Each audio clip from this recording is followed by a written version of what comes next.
Sir Ian, ito nga palang kwento ko ay nangyari noong ako po'y 6 years old pa lamang. My tita and I were in her room. Kararating lang po kasi niya sa trabaho at magbibihis po siya ng pambahay.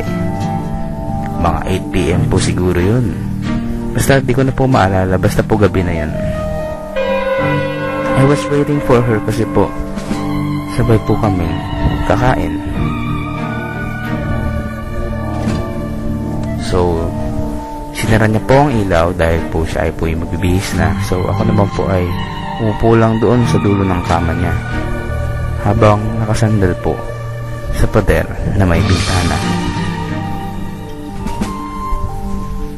Habang busy po yung auntie ko sa pagbibihis, ay may narinig po akong tumatawag ng pangalan ko.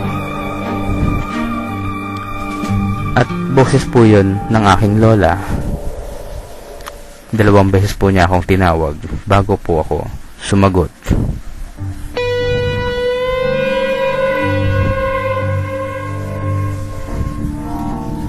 At inun-uli ni tita yung ilaw.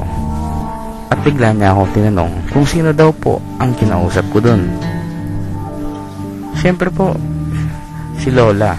Pinalalabas nga ako eh.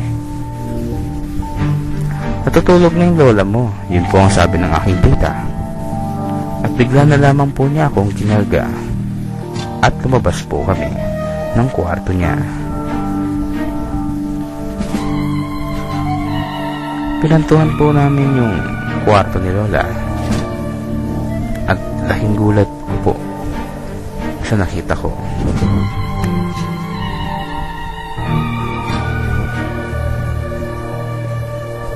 Tama nga, si tita.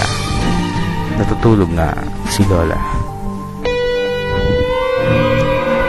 Sir Ian, until now, I am still wondering kung sino po kaya ang tumawag sa akin nung gabing yun.